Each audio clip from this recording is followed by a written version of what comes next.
안녕하세요. 주식맙사TV입니다. 8월 4일 수요일 오늘의 종목 리뷰 및 내일의 관심 종목에 대해서 말씀드리겠습니다. 영상 보시기 전에 좋아요, 구독, 알림 버튼 부탁드립니다. 금일 새벽 마감한 미국장 나스닥이 0.55% 상승 마감했습니다. 나스닥이 차트를 굉장히 좋게 만들었습니다. 지금 현재의 차트로 봐서는 나스닥이 전고점 돌파 시그널을 주는 것 같습니다. 그에 따라 아시아 증시도 상승을 했는데요. 일본 니케이를 제외한 중국, 상해, 대만 양시장 상승이 나왔습니다. 오늘 우리나라장 코스피, 코스닥 양시장 제법 큰 상승을 나타냈습니다. 코스피 같은 경우에는 드디어 이 21선을 회복했죠. 코스피도 다시 전고점 돌파 시도할 것 같습니다. 어쨌든 장이 굉장히 지금 좋은 방향으로 흘러가고 있는 것 같습니다. 그러면 종목 하나하나 보시면서 말씀드리겠습니다. 자, 첫 번째 종목은 카카오 게임즈입니다. 카카오 게임즈를 왜 이렇게 계속 왜 설명을 해드리냐면요. 이렇게 상승을 하면서 어떻게 오버나잇을 해야 되고 손절매는 어떻게 해야 되고 이런 애들이 저점에 왔을 때 어떻게 매수를 해가지고 기술적 반등을 노리는가에 대한, 그러니까 어떤 종목의 한 텀을 제가 설명을 해드리는 겁니다. 주가가 상승을 했다가 다시 하락 조정을 보였다가 다시 기술적 반등을 하는 그런 메커니즘은 다 똑같다라는 거죠. 제가 어제 방송에서 말씀드렸습니다. 이렇게 십자형, 도치형 모양이 나오면 종가 오버나잇도 한번 고려해 본다고 말씀을 드렸습니다. 하지만 제 같은 경우에는 종가 오버나잇을 할 만한 종목들이 카카오 게임즈 외에 굉장히 많았기 때문에 카카오 게임즈를 종가 오버나잇은 하지 않았습니다. 하지만 카카오 게임즈도 이렇게 종가 오버나잇을 하면 뭐 괜찮은 자리가 아닌가라는 생각이 듭니다. 이게 기술적 반등을 할 수 있다라는 거죠. 이게 내일 다시 전저점을 이렇게 무너뜨려 버린다면 손절매를 해야겠죠. 하지만 이런 대형주들 같은 경우에는 설사 이 전저점을 무너진다고 해도 이 팔만할 때는 한번 지켜줍니다. 그렇기 때문에 얘네들 내일이나 모레 이렇게 기술적 반등을 해줄 수 있는지 여부 살펴봐야 할 것 같습니다. 자, 다음은 SKI 테크놀로지입니다. SKI 테크놀로지 같은 경우에는 전일 영상에서 제가 말씀을 드렸죠. 오늘의 저점은 20만원 요 부분을 노려봐야 된다고 제가 말씀을 드렸습니다. 그 전제 조건은 아침에 9시 10시 사이에 이 20만원대를 찍어야 된다고 제가 말씀을 드렸죠. SKI 테크놀로지 같은 경우에는 9시 3분 이렇게 19만 8,500원을 찍었습니다. 오늘 이게 크게 하락한 까닭은 SK 이노베이션이 장전에 공시가 떴죠. 물적 분할을 한다는 공시가 떴습니다. 그렇기 때문에 SKI 테크놀로지가 그런 영향을 받지 않았나라는 생각이 듭니다. SK 이노베이션 같은 경우에는 물적 분할을 한다는 이야기가 이전에 한번 있었죠. 7월 1일이죠. 저 같은 경우에는 얘를 20만원, 19만 9천원 요 부분에 굉장히 많은 물량을 매수를 했습니다. 그걸 매수해 가지고 3% 4% 폭을 먹고 나왔습니다. SKI 테크놀로지 같은 경우에는 얘가 아래 꼬리가 달린 이렇게 양봉을 만들어 주었기 때문에 얘가 다시 가려고 하면 21선 회복해야 됩니다. 21선 회복이 첫 번째 급선무고요. 그 다음에는 22만 7천원 요 부분이죠. 요 부분까지 이렇게 상승을 해줘야 됩니다. 뭐 그렇지 않고서는 여기서는 뭐 거래를 할 수는 없는 거죠. 오늘 얘가 기다란 이렇게 양봉을 만들어 주었기 때문에 뭐 내일이라도 다시 얘가 20만원 요 저점이 온다면 또 매수할 수도 있다라는 겁니다. 자, 다음은 SK 바이오사이언스입니다. 자, SK 바이오사이언스 같은 경우에는 계속 상승을 나타내 줍니다. 얘들이 장중에 이렇게 하락 조정을 보이면 아침 10시 이전에는 충분히 단타폭을 놓을 수 있다라는 거죠. 자, 다음 메타버스 관련주입니다. 자, 메타버스 관련주들 오늘 굉장히 큰 상승을 주었습니다. 자, 메타버스 관련주들이 이렇게 상승한 까닭은, 자, 어제 장마감 후에 삼성전자가 메타버스 얼라이언스에 합류했다라는 그 소식으로 코세스가 상한가를 갔죠. 저 같은 경우에는 코세스를 아침 시초가에는 걸어가지 않았습니다. 얘가 시초가를 굉장히 높게 띄웠죠. 17%의 시초가를 띄웠습니다. 17%의 시초가를 띄워가지고 얘가 이렇게 하락을 해줍니다. 자, 하지만 시초가 대비 하락폭이 그다지 크지 않았죠. 시초가 대비 하락폭이 한 2% 정도밖에 안 됩니다. 여기서 지켜주었다라는 거죠.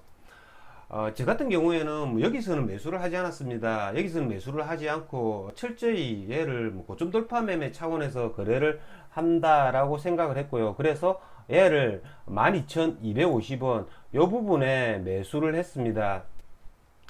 이 부분에 매수를 하고 뭐 조금만 기다리니까 얘가 상한가를 붙었습니다. 전체 일봉 차트를 보시면 전고점이 12,600원, 700원 이 부분이 전고점이죠. 얘가 전고점을 뚫으려고 하면 상한가를 붙일 수밖에 없다라는 생각이 들었습니다. 이 부분에서 매수를 하면 다시 이렇게 음봉을 맞고 질질질 이렇게 떨어질 수도 있는 그런 모습이었기 때문에 다시 뚫어주는 이 부분에 매수를 하면 상가에 안착을 하면 전고점 돌파하는 그래프가 나오지 않나라는 생각이 들어서 12,250원 여기에 매수를 했고요. 상가를 붙는 모습이 너무 이렇게 급하게 상가를 붙었습니다. 제가 생각하기에 한 번쯤 이게 상가 깨지지 않나라는 생각이 들었고요. 그래서 얘가 상가가 한번 깨지죠. 이렇게 상가가 깨지면서 계속 이렇게 12,600원 요 부분을 지켜줍니다. 그래서 12,600원 여기서 추가 매수했습니다. 왜냐하면 얘가 상한가 부분에 안착을 할 때 2등이 옵티시스였습니다. 이 옵티시스가 거의 뭐 20% 정도 얘도 올라왔다라는 거죠. 엔텔스 이런 애들도 굉장히 좋았고요. 맥스트, 자이언트 스텝 이런 애들도 10% 이상 이렇게 폭을 주었다라는 거죠. 그러니까 전체적으로 메타버스 관련주들이 굉장히 힘을 발휘했다라는 겁니다. 그래서 얘는 충분히 상한가에 안착을 할 수 있겠구나라고 생각이 들어서 코세스를 이렇게 높은 자리에서 두 번 이렇게 분할 매수할 수 있었다라는 거죠. 내일 적당한 가격에 매도하도록 하겠습니다. 자, 오늘 제가 또 한 번 더 거래했던 종목이 이 맥스트입니다. 얘의 맥점은 전일 상한가 부분이죠. 이 82,200원입니다. 아침에 82,200원을 뚫어주는 부분이 굉장히 중요하죠. 그래서 저 같은 경우에는 맥스트를 82,200원 전일 상한가 부분을 뚫어주는 이 부분에 매수를 했습니다. 하지만 얘를 뭐 그다지 크게 먹지는 못했습니다. 왜냐하면 제가 코세스를 이렇게 거래를 했기 때문에 맥스트를 그다지 크게 먹지는 못했습니다. 한 83,000원 요 부분에 전량 매도를 했다라는 거죠. 근데 얘가 99,000원까지 이렇게 슈팅을 해주었습니다. 굉장히 아침에 아쉬웠습니다. 자, 하지만 같은 섹터 내에서 이렇게 두 종목을 같이 거래하기는 굉장히 힘듭니다. 그래서 저 같은 경우에는 항상 1등을 거래를 많이 하는 편입니다. 그래서 맥스트가 오르폭에 비해서는 그다지 크게 먹지는 못했습니다. 뭐 자이언트 스텝도 보시면 이렇게 이 자리 정확하죠. 이렇게 십자선 양봉을 만드는 이 자리에서는 오늘 물론 삼성전자가 뭐 메타버스 얼라이언스에 가입했다는 그 소식 때문에 이렇게 슈팅을 해준 면도 있지만 이런 그래프가 오면 기술적 반등을 해준다라는 겁니다. 어쨌든 메타버스 관련주들은 내일 보셔야 할 게 이 코세스가 1등이고요. 2등이 옵티시스, 뭐 3등이 덱스터 이런 애들 위주로 거래를 해주시면 될 것 같습니다. 자, 다음 원전 관련주입니다. 자, 원전 관련주들 오늘 뭐 슈팅을 주었죠. 원전 관련주들 본격적으로 슈팅을 준 시간은 오후 1시 이후였습니다. 오늘 최재훈 전 감사원장이 대선 출마 선언을 했죠. 그 대선 출마 선언에서 탈원전에 반대하는 그런 메시지를 던졌다는 거죠. 최재형 관련 인맥 관련주들은 그다지 뭐 크게 상승하지는 않았죠. 장에서 오늘 뭐 최재형이가 출마 선언을 한다라는 건 다 알고 있었기 때문에 이 인맥 관련주들은 이렇게 크게 못 오른 겁니다. 하지만 오늘 최재형이가 뭐 탈원전에 대해서 이야기할 거라고는 그 누구도 뭐 생각을 하지 않았겠죠. 그렇기 때문에 이 원전 관련주들이 상승을 시켜줬습니다. 자, 오늘 원전 관련주의 대장은 서전기전이었죠. 이 서전기전 같은 경우에는 장중에 굉장히 안 좋은 모습 보였습니다. 이렇게 뉴스가 나오고 이렇게 장대 양봉거리다가 다시 제자리에 왔다가 다시 상승해줬다가 다시 또 제자리. 그 다음에 이렇게 상승을 시켜주는 모습. 뭐 시간의 가격도 지금 6.54% 이렇게 상승을 하고 있습니다. 얘가 내일이면 이 갭을 띄워갖고 신고가를 갱신해 줄 수 있죠. 자, 오늘 시간의 가격에 상한가를 간 게 이 한신기계였습니다. 한신기계 같은 경우에는 뭐 원자력 관련주이기도 하지만 뭐 최재형 인맥과 관련된 종목이기도 하죠. 그래서 지금 시간에 상한가를 갔습니다. 얘가 원전 관련주의 대장으로 뭐 나선 적이 있죠. 이 부분입니다. 이 부분에서 원전 관련주 대장으로 나섰다가 이렇게 조정을 받는, 하락 조정을 받는 모습을 만들어냈다라는 거죠. 어제 오늘 이렇게 저점을 정확하게 이렇게 찍어줍니다.